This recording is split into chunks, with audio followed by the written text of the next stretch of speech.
اللہ تعالیٰ کا یہ ضابطہ اور قانون ہے کہ اس نے کامیابی کا وعدہ پورے دین پر کیا ہے۔ اگر دین ناقص ہوگا تو اس کے نتائج، اس کے ثمرات بھی ناقص ہوں گے۔ لوگ ناقص دین پر چل کر مکمل کامیابی چاہتے ہیں، ناقص دین پر چل کر مکمل کامیابی چاہتے ہیں، حالانکہ وہ دنیا جس کو اللہ نے ختم کرنے کے لیے بنایا ہے اور اس پر اللہ کی طرف سے کوئی وعدہ بھی نہیں ہے، اللہ کی طرف سے کوئی وعدہ بھی نہیں ہے۔ اگر اسباب کی شکلوں میں، مادی شکلوں میں اللہ نے کامیابی کا ایک مرتبہ بھی وعدہ کیا ہوتا تو پوری دنیا میں بسنے والے لوگ اپنے اسباب میں ناکام نہ ہوتے، اپنے اسباب میں ناکام نہ ہوتے۔ یہ اس بات کی علامت ہے کہ اللہ رب العزت نے کائنات کے نقشوں پر کامیابی کا وعدہ نہیں فرمایا۔ تو میں عرض کر رہا کہ وہ دنیا جس پر اللہ کی طرف سے کامیابی کا وعدہ بھی نہیں اور کائنات کے نقشے اللہ کا ضابطہ بھی نہیں، جب اس دنیا کے اسباب و شکلوں کے اختیار کرنے میں اگر ذرہ برابر فرق آ جائے تو پھر ان چیزوں سے فائدہ حاصل نہیں ہوتا۔ آپ نے اس گاڑی کو اس طرح نہ چلایا تو نقصان ہو جائے گا، آپ نے یہ دوا اس طرح نہ کھائی تو نقصان ہو جائے گا، آپ نے فلاں مشین اگر اس طرح استعمال نہ کی تو نقصان ہو جائے گا۔ تو اس سے اندازہ کرنا چاہیے کہ دین جو اللہ کا ضابطہ ہے اس میں کوئی تبدیلی نہیں ہے۔ اگر ہم نے اللہ کے احکام کو پورا نہ کیا تو مکمل کامیابی حاصل کیسے ہو سکتی ہے؟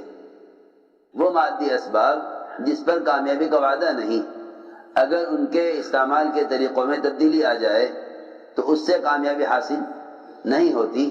تو جو دین اللہ کا ضابطہ ہے جس پر کامیابی کا وعدہ ہے اس میں اگر طریقوں میں فرق آ گیا تو پھر کامیابی حاصل کیسے ہو جائے گی؟ لوگ ناقص دین سے کامل کامیابی چاہتے ہیں، اس لیے فرماتے تھے کہ اگر دین ناقص ہے تو ناقص دین پر ناقص نتائج مرتب ہوں گے، اس لیے فرمایا کہ پورے دین پر قائم رہو۔ عبادات میں حکم پورا کر دیا، معاملات میں توڑ دیا، عبادات میں حکم پورا کر دیا، معاملات میں حکم توڑ دیا۔ اس کی نظر اپنی نماز پر ہے، معاملات پر نہیں ہے۔ یہ یوں پریشان ہے کہ جب میں نماز نہیں چھوڑتا تو یہ کاروبار کا نقصان کیوں ہوا؟ حالانکہ کاروبار کے نقصان سے بچنا نماز پڑھ لینے پر نہ ہوگا، بلکہ کاروبار کے نقصان سے بچنا کاروبار کی لائن کا حکم پورا کرنے سے ہوگا، کاروبار کی لائن کا حکم پورا کرنے سے ہوگا۔ یہ نہیں آپ نے نماز بہت اچھی پڑھ لی، آپ چاہیں کاروبار میں کامیابی ہو جائے، اللہ تعالیٰ دیکھیں گے کہ اس نے معاملات میں اگر حکم توڑا ہے تو اللہ تعالیٰ اس کے کاروبار میں نقصان لاویں گے۔ ہر سمجھتے تھے ہر لائن میں جو رکاوٹ پیش آتی ہے اللہ کی طرف سے اس لائن کو ٹھیک کرنے کے لیے پیش آتی ہے، لیکن ہماری طبیعت اور عادت یہ بن گئی کہ اگر حالات آتے ہیں جو ہے کاروبار اور تجارت اور زراعت میں تو ہم سمجھتے ہیں کہ عبادات سے حالات درست ہو جائیں گے، عبادات سے حالات درست ہو جائیں گے۔ دیکھو یاد رکھو، جو حالات معاملات کی خرابی سے آئیں گے، جو حالات معاملات کی خرابی سے آئیں گے وہ عبادات سے درست نہ ہوں گے۔ دنیا میں تو کیا درست ہوں گے، آخرت میں بھی بہت اچھی عبادت کرنے والا معاملات میں حکم توڑنے کی وجہ سے اللہ کے عذاب سے بچ نہ سکے گا۔ حالانکہ دنیا کے معاملات تو بہت معمولی ہیں، لیکن آخرت میں بھی یہ اپنی عبادات کے ذریعے معاملات میں حکم توڑنے کی وجہ سے عذاب سے بچ نہ سکے گا۔ اللہ تعالیٰ حقوق والوں کو بلائیں گے، اللہ تعالیٰ حقوق والوں کو بلائیں گے، فرمائیں گے کہ اس کی تمام نیکیاں مقبول عبادات حق والے لے لیں، ساری عبادات حق والے اس کی لے اڑیں گے، ساری عبادات حق والے لے جائیں گے۔ وہ کہیں گے اے اللہ ہمارا حق باقی ہے، اس کی ساری عبادات حق والے لے جائیں گے، پھر کہیں گے اے اللہ ہمارا حق باقی ہے۔ اللہ تعالی ان حقوق والوں کے گناہ اس عابد پر ڈال دیں گے، اس عابد پر ڈال دیں گے۔ ثم طرح فی النار، پھر اس معاملات میں حکم توڑنے والے کو جہنم میں ڈال دیا جائے گا، باوجود یہ کہ اس کے پاس مقبول عبادتیں ہوں گی۔ یہ اس لیے میں نے عرض کیا کہ جو حالات معاملات کی خرابی سے آتے ہیں وہ عبادت سے درست نہیں ہوتے۔ اس لیے حکم یہ ہے کہ پورے دین پر چلو، حکم یہ ہے کہ پورے دین پر چلو، ادخلوا فی السلم کافہ، اسلام میں پورے داخل ہو جاؤ۔ دنیا میں ہدایت اور امن، دنیا میں ہدایت اور امن ان لوگوں کے لیے ہے جو اپنے ایمان میں شرک کی آمیزش نہ کریں، اپنے ایمان میں شرک کی آمیزش نہ کریں، ایمان کے ساتھ شرک کو شامل نہ کریں، دین کے ساتھ بے دینی کو داخل نہ کریں۔ اللہ تعالیٰ کی طرف سے دنیا میں ان سے امن اور ہدایت کا وعدہ ہے کہ اللہ تعالیٰ ایسے لوگوں کو دنیا میں امن عطا فرمائیں گے جو پورے دین پر چلنے والے ہوں گے،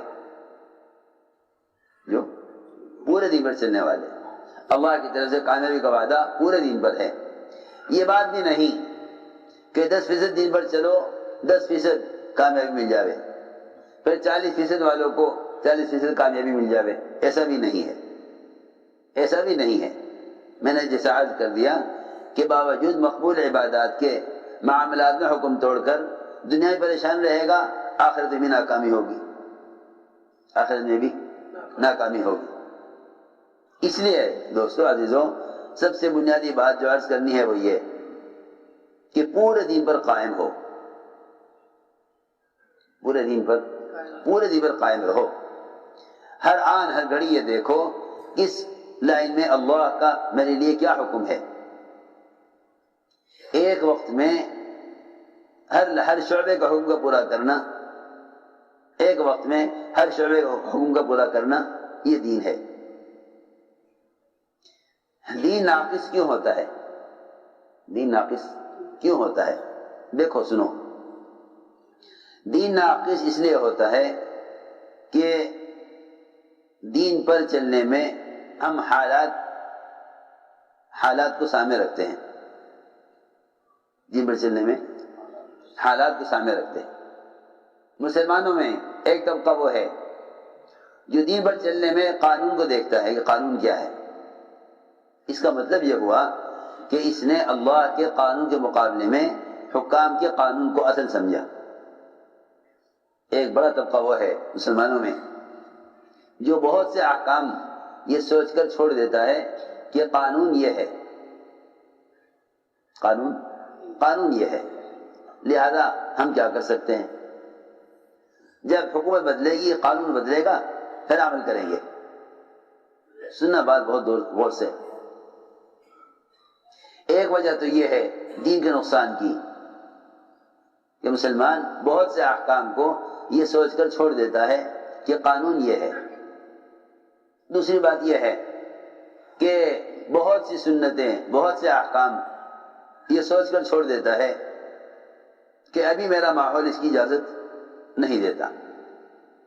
بہت سے احکام، بہت سی سنتیں یہ سوچ کر چھوڑ دیتا ہے کہ ابھی میرے گھر والے اس عمل کے لیے تیار نہیں ہیں۔ یہ دین کے ناقص ہونے کی وجوہات ہیں، دین کے ناقص ہونے کی وجوہات ہیں۔ حضور اکرم صلی اللہ علیہ وسلم نے، دیکھو غور سے سننا، حضور اکرم صلی اللہ علیہ وسلم نے، ہم تو اپنے گھر والوں کی خواہش کے لیے سنتوں کو یہ سمجھ کر چھوڑ دیں کہ یہ سنت ہے، فرض نہیں ہے، فرض نہیں بلکہ سنت ہے، یہ سوچ کر بہت سی سنتوں کو چھوڑ دیں کہ اس کا کرنا فرض نہیں ہے۔ کیونکہ بڑی کمی اس بات کی ہے کہ ہم سنت کا حکم جانتے ہیں، درجہ نہیں جانتے. سنت کا حکم جانتے ہیں، درجہ نہیں جانتے. سنت کا حکم جانتے ہیں، درجہ نہیں جانتے. اگر سنت کا درجہ جان لیں، اگر سنت کا درجہ جان لیں تو سنتوں کو چھوڑنے کی اس طرح ہمت نہ ہو جس طرح فرائض کو چھوڑنے کی مسلمان ہمت نہیں کر سکتا. اسے فرائض کو چھوڑنے کی ہمت نہیں کر سکتا، اس طرح سنت کو چھوڑنے کی بھی ہمت نہ کرے. اگر ہمیں سنت کا درجہ معلوم ہو جائے، اگر ہمیں سنت کا درجہ معلوم ہو جائے، بہت سی سنتیں اپنے گھر والوں کی چاہت کی وجہ سے چھوڑ دیتے ہیں، تو ایک رکاوٹ آئے گی اس لائن سے، گھر والے نہیں چاہتے کہ میں اس سنت پر عمل کروں. یہ بہت سے احکام چھوڑے گا اپنے متعلقین کی وجہ سے، بہت سے احکام چھوڑ دے گا قانون کی وجہ سے. میں اس ساری بات کا خلاصہ یہ ہے میری کہ مسلمانوں کو اجتماعی طور پر، ملکی سطح پر یا انفرادی طور پر یا اپنے سماج اور شخصی زندگی کے طور پر دین میں چلنے میں جو رکاوٹیں ہیں، دین میں چلنے میں جو رکاوٹیں ہیں، یہ رکاوٹیں کیسے دور ہوں؟ ان رکاوٹوں کے دور ہونے کے لیے کیا شرط ہے؟ ان رکاوٹوں کے دور ہونے کے لیے کیا شرط ہے؟ جب تک وہ شرط پوری نہیں کی جائے گی، مسلمان اپنے دین پر چلنے میں با اختیار نہیں ہوگا. مسلمان دین پر چلنے میں با اختیار نہیں ہوگا. اور اگر اس انتظار میں ہو کہ ہمیں اختیارات مل جائیں گے تو پھر ہم خود بھی دین پر چلیں گے اور قانون کو بھی بدل دیں گے، تو یہ بھی ایسا خواب ہے جو کبھی پورا ہونے والا نہیں ہے. یہ بھی ہے لوگوں کے ذہنوں میں کہ ہم انتظار کر رہے ہیں کہ ہمیں اختیارات حاصل ہو جائیں گے تو پھر ہم اسلام کو قائم کر دیں گے. یہ شیطان کا ایسا دھوکہ ہے کہ وہ یوں کہتا ہے کہ تم مسلمانوں انتظار کرو، ایک زمانہ وہ آئے گا کہ بس سارے اختیارات تمہارے ہاتھ میں ہوں گے، تم خود بھی اپنی ذات سے دین پر چلو گے، دوسروں کو بھی دین پر قائم کر دو گے، یہ تمہیں اختیارات ملیں گے. مولانا الیاس صاحب رحمۃ اللہ علیہ سے پوچھا گیا کہ حضرت مسلمانوں کو دنیا میں اختیارات، حکومتیں اور مسلمانوں کو دنیا میں اقتدار کیوں نہیں ملتا؟ حضرت نے فرمایا یہ بات یہ ہے کہ جتنے دین پر چلنے کے لیے مسلمان کے پاس کوئی رکاوٹ نہیں ہے اور اسے دین پر چلنے میں، جتنے دین پر چلنے میں مسلمان کو کلی اختیار حاصل ہے، اگر مسلمان نے اس کو پورا نہ کیا اور اس میں سے ایک حکم بھی چھوڑ دیا اپنی خواہش اور نفس کی وجہ سے، تو اللہ تعالیٰ ان چیزوں میں مسلمان کی مدد نہیں کریں گے جسے مسلمان کو اختیار نہیں ہے، جسے مسلمان کو اختیار نہیں ہے. جن چیزوں میں سے اختیار ہے، اگر اس نے اس کو پورا نہ کیا، اس نے اس کو پورا نہ کیا تو اللہ تعالیٰ ان چیزوں میں مسلمان کو اختیار نہیں دیں گے جو اس کے بس سے باہر کی چیزیں ہیں.